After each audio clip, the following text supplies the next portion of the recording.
What if I told you that the cards costing less than your morning coffee could actually make you more profit and grow your eBay store faster than those $100 beasts? Today I'm showing you 7 reasons why $2 to $5 cards are your secret weapon as a beginner seller. And I'm Toby from Neo Satoshi, and if you're just starting out on eBay or other platforms to sell Pokemon cards, this video will give you actionable tips to scale up with low-cost singles. And let's directly dive into the video. Let us start with the biggest one, which is return on investment. When you buy a card for 50 cents and sell it then for $5, that's a 900% return. Even if you buy a $5 card and sell it for $10, that's still 100% return. And compare that then to flipping a $100 card for $120, that's just a 20% return. And if you just start selling Pokemon cards, as I did in the last few months, you will most likely start with a low budget, and then it's much more achievable for you to start with buying many low range cards and build up an inventory with these.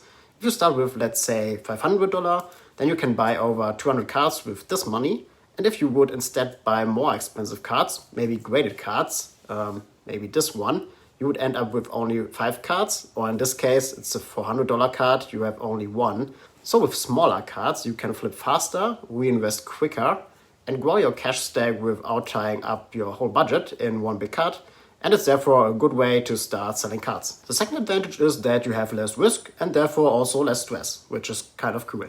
If a $3 card gets lost in the mail or is damaged, it's no big deal and you can just refund the customer without any problem.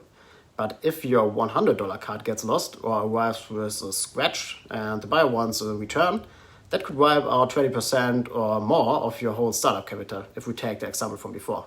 So selling cheap cards takes the pressure off and you're not constantly worrying about where each order will end in a refund or a dispute.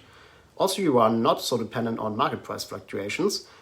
If we would go from the current hype back to a normal market in a few months, then if you own only high value cards, it is possible that you would lose maybe 30% or even 50% or more in the worst case from your whole inventory value.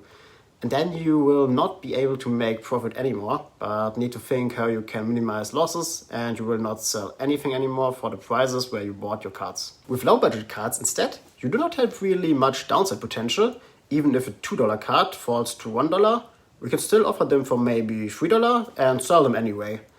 Maybe we need to wait a bit longer since demand decreases in those periods, but we will at least be able to sell something.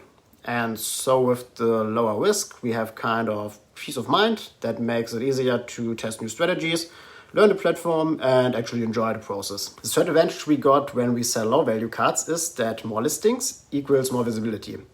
Let's say you've got 5 $100 cards listed, that's then 5 chances for someone to find you in search. Now imagine you've got 100 cards instead listed at $5 each. That's then 100 separate opportunities to show up. Then you have also more keywords, more niches, and more search filters. And when buyers land on your page, they are more likely to find other cards they want too. And that means more bundle sales, higher conversion rates, and also a more active store overall. And it is true that value cards get you more traffic per card since many search for it, but it is not as 10 times higher than for the low value cards. So we would benefit from it. In best case, you will also have some high value cards in your shop to increase the traffic even more. I also do this and list some of my graded cards from my collection, which I do not want specifically to sell right now. So I set them for a price way over market price just to increase the traffic to my shop. And if a card is sold, then it's also fine, since I can buy back the card for the market price if I want to. If you found the video helpful until now, feel free to subscribe to my channel. I will document in the next months my progress on selling cards and share also other learnings. The next advantage we got on selling low value cards is that it's easier to price them up a little. Let's say you list a $5 card for $10. It still feels like a good deal to the buyer, especially if your listing has great photos, clear condition notes, and a solid feedback in general. But try doing then the same thing with a $250 card and pricing it at $300, and suddenly buyers get hesitant. With smaller ticket items, buyers are just more relaxed. They're more likely to take a chance, even if you're priced a little above the lowest offer. For higher price items, customers usually look more into pricing.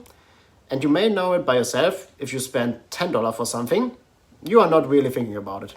So even if something costs $5 on real market price, You're often not even researching the price, since $10 is not that much money and you would buy it for $10.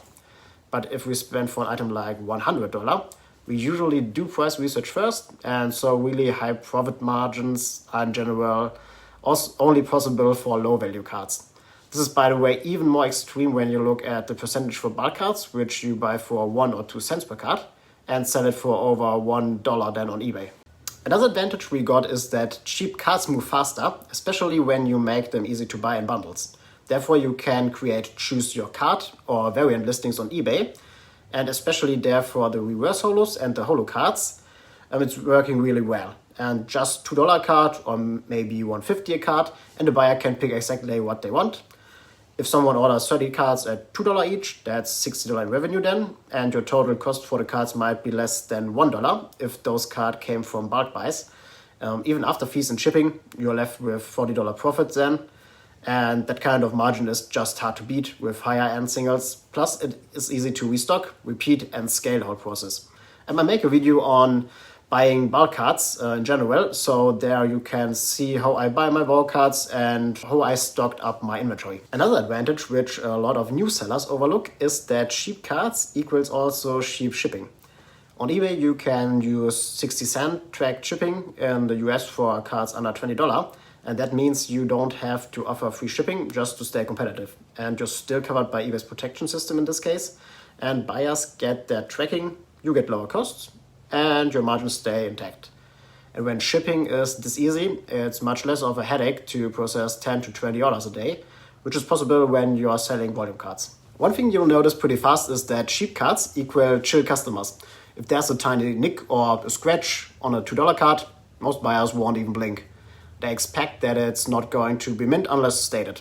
But when you're selling $50 or $100 plus cards, buyers often expect perfection if you list for near mint, and any flaw, even something super minor, can lead to a return or a complaint. So with low value flips, you're not only moving the product faster, you're building trust, getting more positive feedback, and keeping your return rate super low. And happy buyers, they usually come back. So let's recap real quick. Low capital, high return, lower risk, lower stress, more listings equal more reach, easier to add margin, faster sales, better bundle potential, cheap, trackable shipping, fewer returns and happier customers.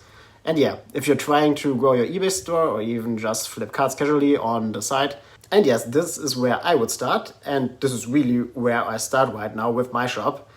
So focus on $2 to $5 cards, master volume selling, and then move into higher value items once you've got your systems dialed in. And if this video helped you, give it a like and feel free to subscribe for Pokemon seller tips just like this, and see you in the next video.